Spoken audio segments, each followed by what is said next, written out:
We are live.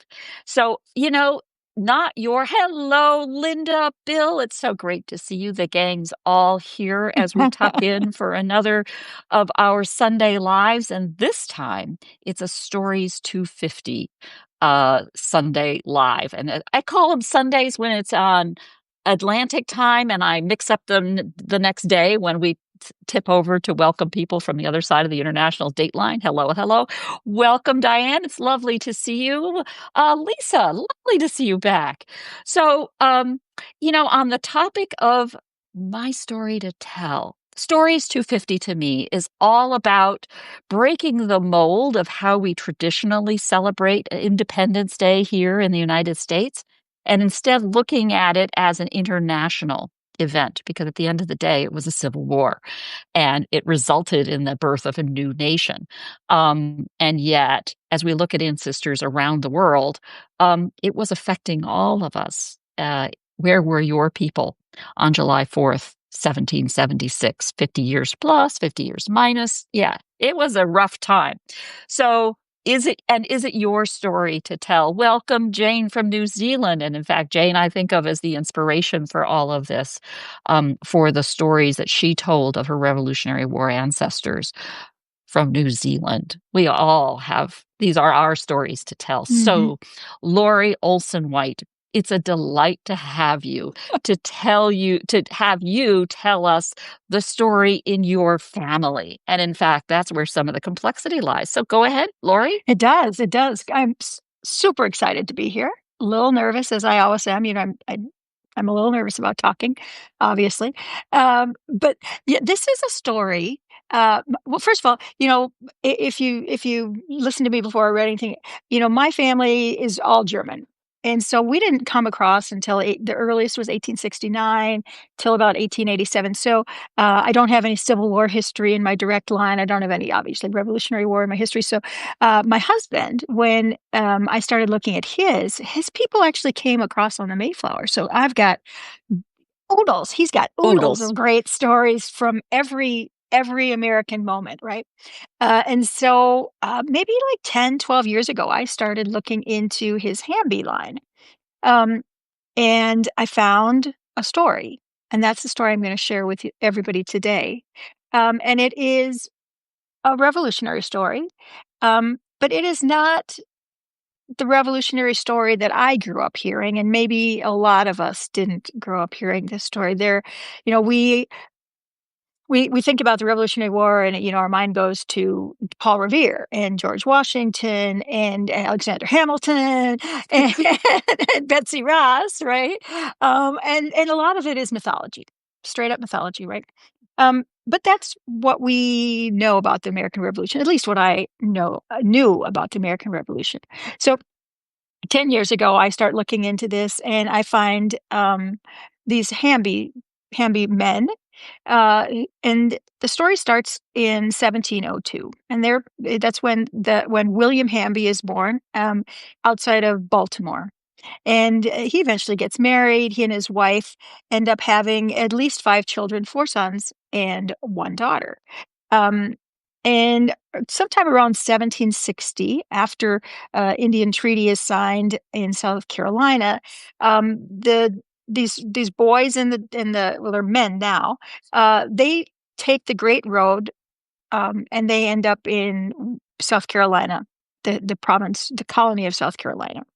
And this is right after the Indian Wars, and they end up in the corner of South Carolina, the northern corner of South Carolina, that's bounded by Georgia on one side, North Carolina on the other, and the rest of it's all Indian land. And their story is defined by their geography, and the Revolutionary War in South Carolina is defined by that geography as well, because the people in the backcountry where the Hambys live were scared of Indian warfare, and the Hmm. people on the coast were afraid of slave uprisings and being taken over by the British. They did not. They wanted their own autonomy, and so um, that's where the story starts. Um, so when I first looked at the story, I didn't go too deep. I was just so super excited that I'd found a revolutionary story that, had a little bit of information, not a lot of information. Um, and then I kind of put it away. And then, like probably 6 months ago, I started looking at it again. And as so often happens when we look at family history stories and history at large, we start going into the weeds a little bit more. And this story turned out to be something that I did not know anything about. And it turns out not not many people know much about their story, at least. So I'll just jump in. Um, so South Carolina was. um was not the center of the Revolutionary War. There were never redcoats. 1775, there weren't redcoats in South Carolina. Instead, they had militias, volunteer militias, primarily in the backcountry where the Hambys lived, and they were loyal. They were loyalists. They were loyalists, and the only reason they were loyalist wasn't because they loved the crown so much, but because the anytime there was trouble, the military that came to help was British. And that was really the only reason that they were loyal.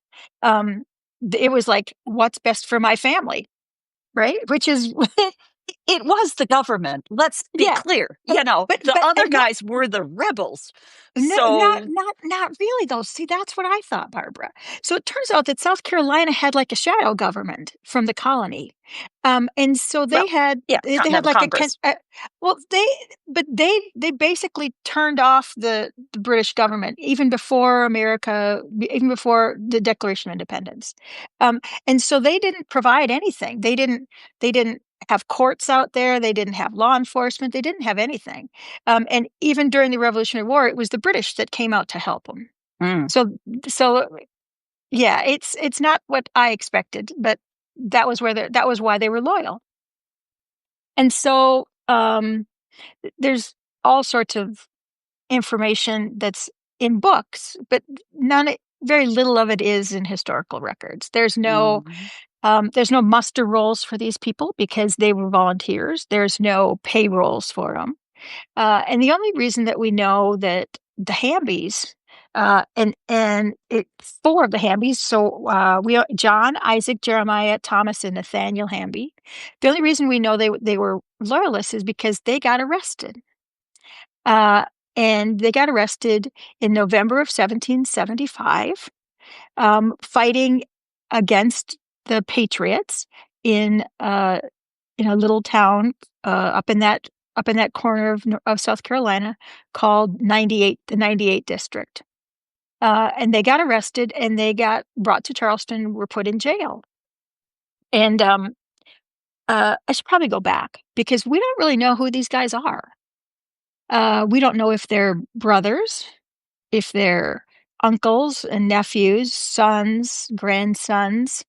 The records don't have any dates attached to them. We know they lived there, but the historical records, they just say how many people lived in the house. They don't say who's in that house. Um, and so there's a lot of ambiguity, let's say, about who these guys are. But I don't think that detracts from the story so much. Mhm. Other Mhm. people might disagree, but but anyway, so these guys end up in jail, and on Christmas Eve day of 1776, John Rutledge, who is the governor of South Carolina at this point, and eventually becomes a Supreme Court justice, he gives them a stay of execution until February 2nd of 1777, and so they end up not being hung, which was good for the family because that's how we got here, or my husband's side at least. So these guys get off, they go back to their home, and they kind of lay low for a very long time because by now the Patriots are kind of in charge of South Carolina, and their neighbors are a little suspicious, and there's a lot of infighting and intrigue and um, bad feelings, I Yeah, and they're guess. all still in the This 96th, Yep, district. yep, Yeah, yep, on the Enoree River is where they all uh-huh. homesteaded. I posted a little your map Oh, oh, so that they terrific, have some clue. terrific. Yeah, yeah, yeah, I couldn't right? follow along, yeah. Yeah, I'm sorry about that. So anyway, uh what happens next is what really surprised me because in my head, the Revolutionary War was always like redcoats marching in lines, and then the Patriots marching in lines, and it was very organized and very Right. Muskets, clean, lines, the clean. Yeah, drums, the the whole bit. drums and fifes, the Yeah, pictures. Um, and this was not that. The Revolutionary War in South Carolina by this point is a civil war. yeah. And it's a war of vengeance. It's a war of, um, you did this to me in the last 10 years, and I'm gonna come back at you. And there were, executions. There were, people's houses were burned. Their crops were destroyed. I mean, it was terrible. It was a terrible, brutal civil war. Mhm, And, um, and and and I didn't know that. I mhm. I I didn't know that it wasn't ideological at that point. Um, it was just pure distrust and hatred and um, revenge. Uh, right? And brutal, just brutal. Yeah, And bring and the out your whole battles. idea, Mm. yeah, and the whole idea of freedom and representation and all those things that I grew up thinking. I mean, our revolution wasn't like the other revolutions, right? This was The like theory. we had ours was noble and ours was, you Yeah, know. no, that's right. I mean, I Um, think that's a huge difference of looking at this in the context of your own family history, where you can get in and appreciate these individuals. And as you say, the fights with neighbors, neighbor against neighbor, we knew that, but it's neighbor against neighbor fighting 10-year-old disagreements. right? Yeah, and and as I was researching the story, I just kept coming back to my naivety of thinking that this was noble. This was like we were all the patriots were the good guys and the loyalists were the bad guys. And that these were like high and mighty, yeah, brother Brother against brother, against. that these were Mhm. high and mighty ideals that we were fighting for. Um, and that everybody understood that. Uh, Mhm. a and that's, like, the biggest myth, I think, of the Revolutionary War, Now, is that when we you've just go ahead, go ahead. no, no, go ahead. The biggest myth of the Revolutionary War. I'm on the edge of my seat. I'm sorry. I Yeah. interrupted you. I think the biggest myth of the Revolutionary War is that everybody was fighting for the same thing. The and that the patriots, because that's such a loaded word, right? That there were patriots and there were rebels. Um, and and in the context of the Hamby story and in the context of the Civil War that was going on in South Carolina that I didn't know anything about, um, that's just not the case. Yeah. It's very much uh, it's not about who's going to lead, and what kind of country we're going to have, as much as it's about personal vendettas, Yeah. Well, community also vendettas. you're telling a story here about what is it, the backcountry of Yeah, South Carolina. This yeah, is not the giant plantations along the coast. This is not no, about Charleston. This is not no, about tobacco farms.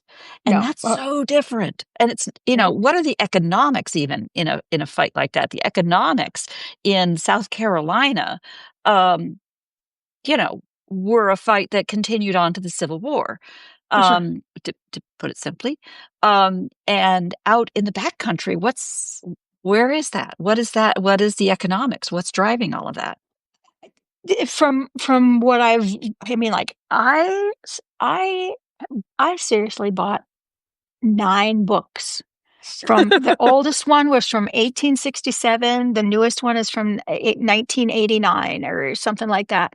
And I have been reading about the South Carolina in the Revolutionary War for months now, because there's no genealogical records. There's very few of them.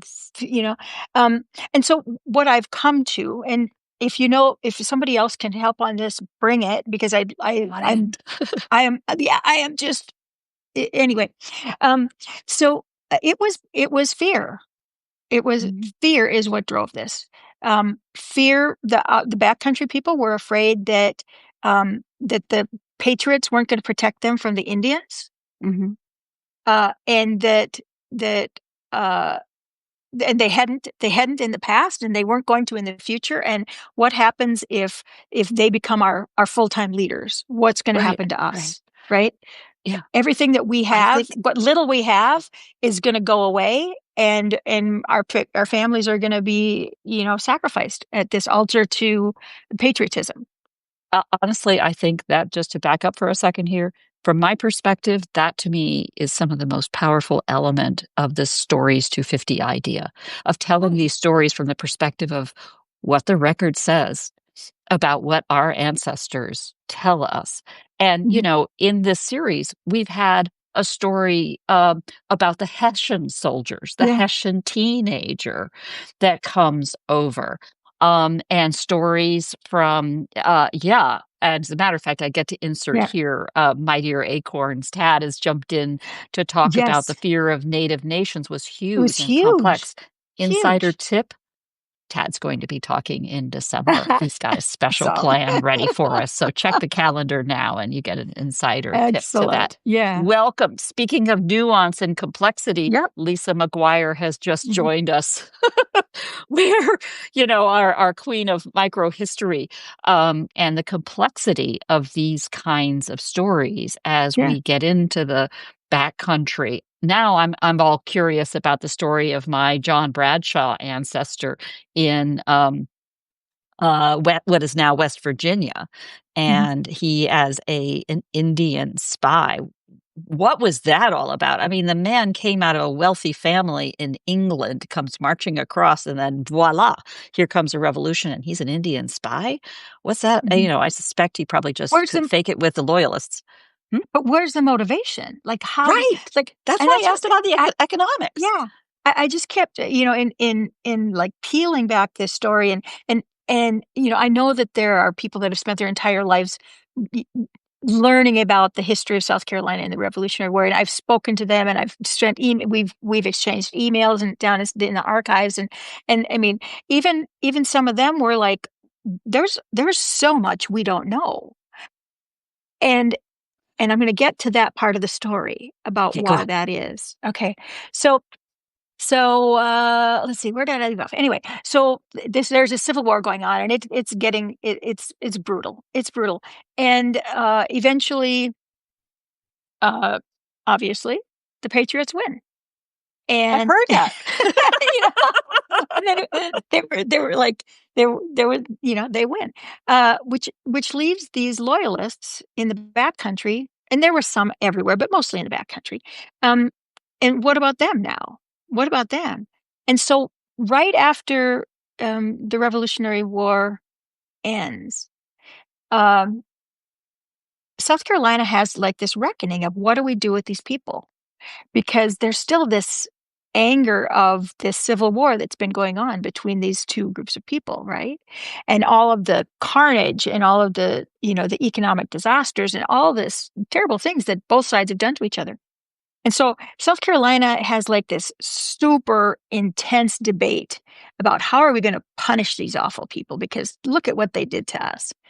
And I mean, they go everything from, they're gonna hang them for, they're gonna hang them, they're gonna take all their property, they're gonna they're gonna exile them, they're going to do, there's all this, hy hyperbolic conversation, about all the things we're gonna do to these terrible, terrible, terrible people. And at some point, they in my head, I can see this happening. At some point, they're like, "That sounds like a great idea, but then what happens next. Because, like, if we hang all these people in that backcountry, or we get rid of them and send them away, who's going to protect us when that Indian land is right there? Um, and so they kind of took a pause and said, "We need to reconcile this." And, so that's what they did. And so initially, they had thousands of people on this list of people that they were going to, take their land and exile and all the other and it turns out that in the end, it was like 2 or 300 people were actually ever punished and had their land confiscated or were exiled. Mm. Um, and And they not I needed mean, them. right? Yeah. There were a lot of them that especially the loyalists that had been in Charleston, they ended up, going to Nova Scotia or Or to go back to, to yeah. Great Britain or somewhere, wherever, but in the back country, they basically said, I mean, "We have to live together now," Yeah. uh, which was incredible. Yeah. And um, they just decided that they were gonna go neighbor to neighbor and make amends, and that's how that went. So now we have family. Yeah, right? Yeah, and that's what happened. That's what Yeah. happened to the Hamby family. It's so interesting. Well, I guess it's not surprising that history is following the money, right? We have so much of the story that's told is up in the Northeast, or it's down along the coasts, the very, very, and heck, that was supporting a huge part of the Oh, country in the first for place. sure. Yeah.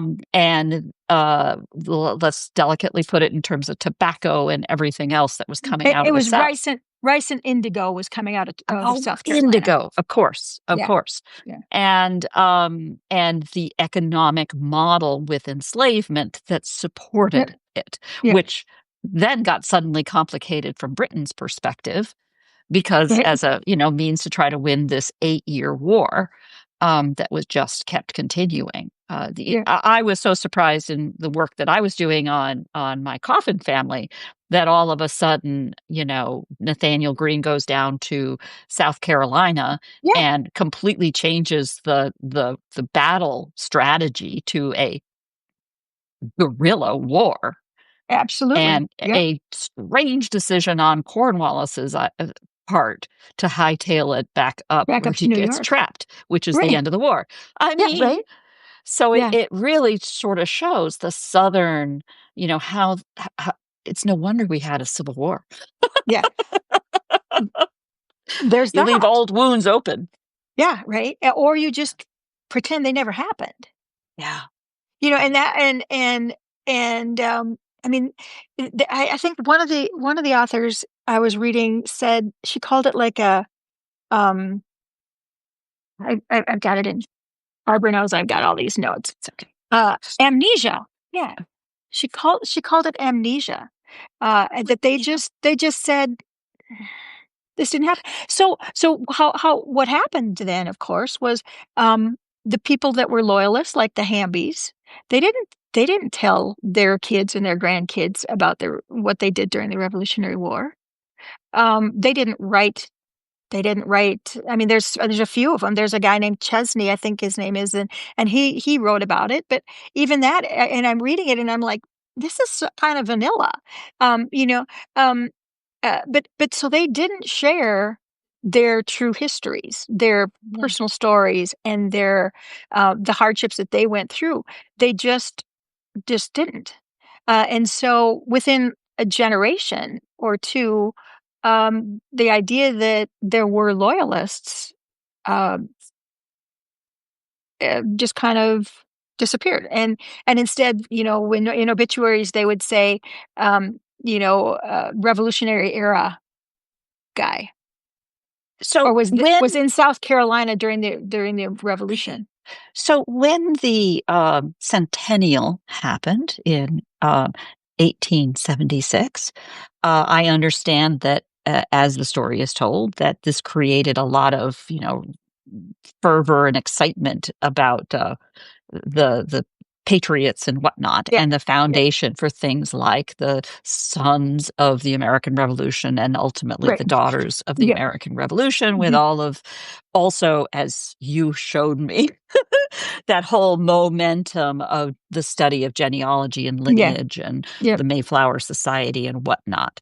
Yeah. How did that whole thing sort out with people who Don't had know. complex connections? Yeah, I don't know. I mean, they didn't they're not listed.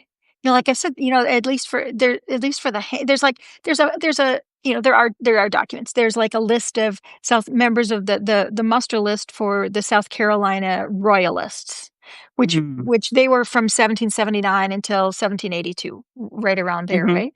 Um, mhm. Oh, that's so right. Thank you, Tad. yeah, there's those lists. And Mhm, then there's just these random court records that appear in the South Carolina records of men that were charged with sedition. mhm, Uh, and then there's a confiscation list. mhm. But there's just, considering there were thousands of men that were involved in this, there aren't a lot of names.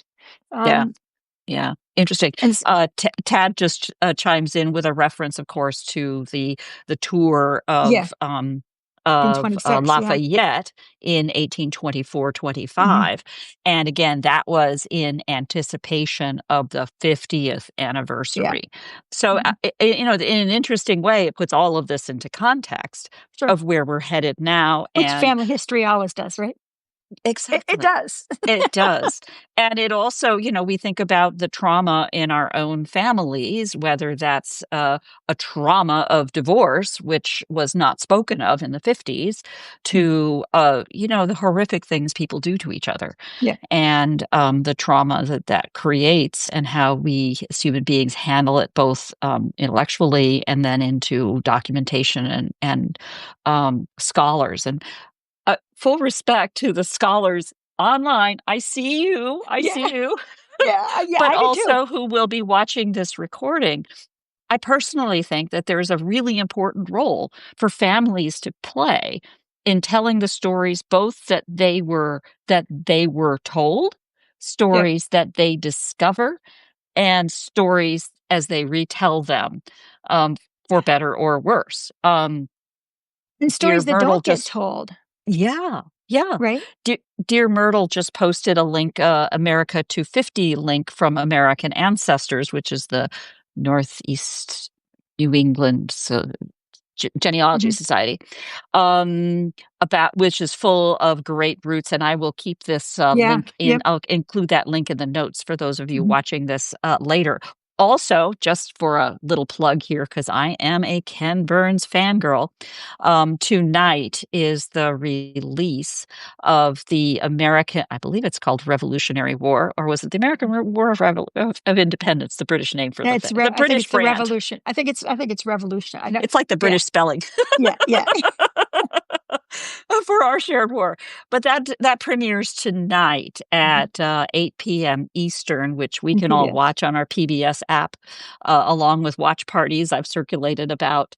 But I think that kind of thing, which is, I mean, whichever side of any spectrum you're on, you have to appreciate the extraordinary technique and production of those kinds of documentaries to give us ways to explore. It's like looking back at something like Roots and seeing how the American TV show Roots in 1977 transformed how people looked at their own history and started paying attention to the details. And I rather expect that with this extraordinary story in your husband's family, it's going to be the kind of thing that will continue to be Oh, researched and explored. for sure. For sure. I mean, I've got emails that have not been responded to yet that that are going to add to the story. But I think to your point, Barbara, I think you know um,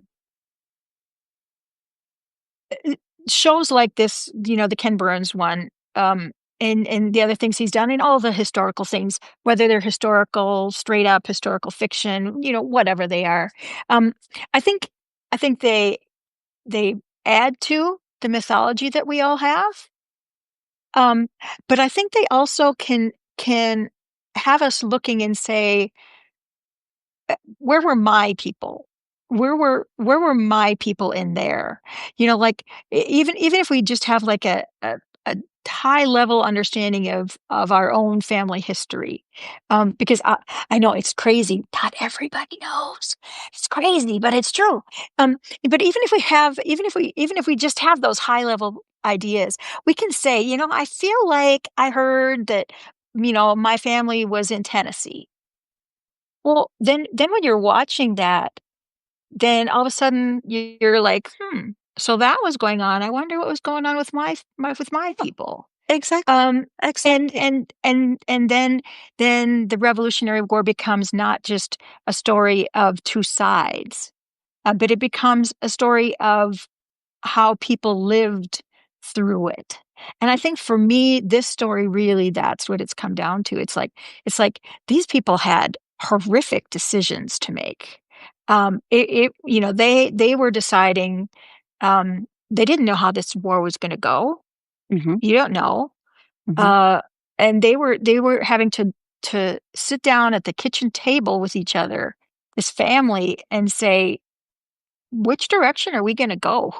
What's more important to us? Is it more important that we can trust the people that if we're if we're under attack, who's going to come help us? Right. Right. And if we choose the wrong side, there's some pretty big consequences, you know? Right.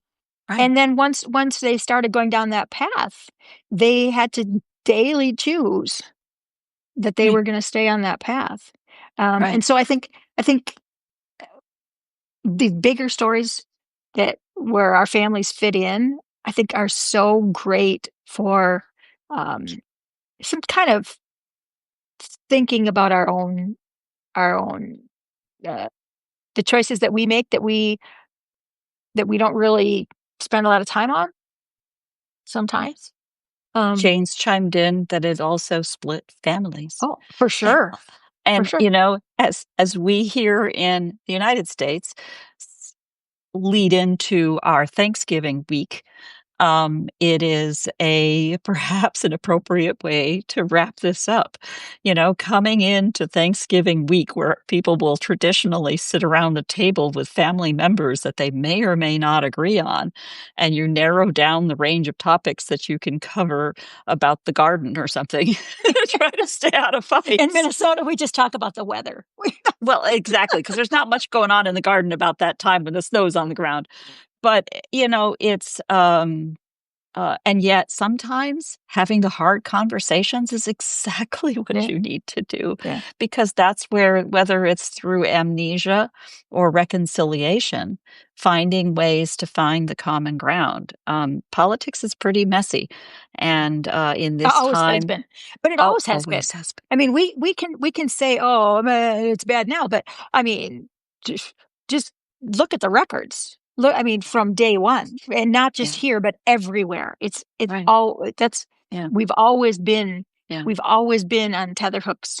Yeah, Uh, and I was so proud of myself for discovering that my, family that was out there tending to the injured, when I discovered the other half of it was actually out bombing people, um, on the other side of the war, and they were cousins. yeah, They were all yeah, still cousins, but they were, like, in memory cousins, yeah, yeah, first yeah. cousins, and, that's the kind of thing that really makes you think about your first cousins right now. Where are your first cousins? What are you doing? Go Yeah, have a conversation over but Thanksgiving. but I think that's the best part of looking at family history, right? Is that we can look at it and we can say they came through this. They came through they came through A, B, C, D, and people are going to look I at us can't 100 years and they're going to say, how did they do it? How did they come through that crazy COVID thing? And we can stand on record and say, this is how we did it. That's why it's so important we tell our stories, not just the stories of our ancestors, but that we tell our own stories because we are going to be somebody's ancestors. We hope so. That's the goal. At some I point, think at that's some that's point. a wonderful place to close this because, in fact, As I said, coming into holidays, and appreciating it and realizing what so many of us do here in paying attention to our family stories, our family history, and inspiring others, especially family members, to do the same. I want to thank you so much for your months and months of preparation for this, the courage to step up and join me. I Um, want to thank you. I mean, this was it's like a big research project, so of course I loved it. But I mean, like I would yell at Jerry and say, "You can't believe what I just found." So that's what it's all about. it is what it's all about, right? Yeah, I mean, yeah. So thank There you. we go. There we It was go. a All the love. Thanks for all of you joining us today. It's a great fun to watch you all join in and enjoy the conversation. And I look forward to your comments and thoughts as we drive this in. Welcome, Lisa. You are part of the family now as we move forwards with so many of things. Join on and you'll find a lot of, oh, wait. Go ahead. at some One more point thing. at some point I am going to share this story in a written form. Not yet. Just for the world out there, I have always insisted that the posts be out there before we do our Substack I live know. session. But Lori earned herself a special case because I know she will deliver. Plus, I Um, sent you the draft. So, and you did, and it's a good one. It's a good one. All 4,000 words of it. what can I say? What can I say? It's a big story. She's going to serialize it, no doubt. You only Sure. get one entry in the timeline. That's right. Jane Yeah. brought us a 9-part series. You I still only know. get See, one see, line. see, I don't So feel so bad. Jane, mine is not going to go that far. I mean, like right now it's like 4 or 5, 4 or 5. If I get those emails back, it might go to 6. oh, there we go. There we go. So we've fueled another one. So Yeah. for all of you who are new, our Stories 250 series, you'll find it all at projectkin.org/stories250, which now, by the way, includes the stories themselves. Plus, I have a timeline where you can see how all the stories shift on the important dates in the period, which is fun. And we have a map that shows all the references for where these stories took place. You and I can talk about whether this one qualifies for the timeline in the map yet. I think we can link to the recording, but we'll see. We can wait on it And too. we have upcoming events, and I've planned to keep this series going through at least July 4th, 2026. And I am filling up the calendar. I have through February, or is it March? Maybe it's March so far. And happy to always eager to continue to fill that out. I'm not even sure where I'm going to be on July 4th, 2026. I think we're going to have a special event Mm. to wrap this up and make a thing of it. But you know what? I think we're also going to be busy. I love the global aspect of this from Britain, and let's say, face it, it takes two to tango, all the way to Australia, New Zealand, and probably Hong Kong and elsewhere to make the whole story hold together. So thank you, thank you, thank you. We'll talk soon. Bye now. Thanks. Bye bye.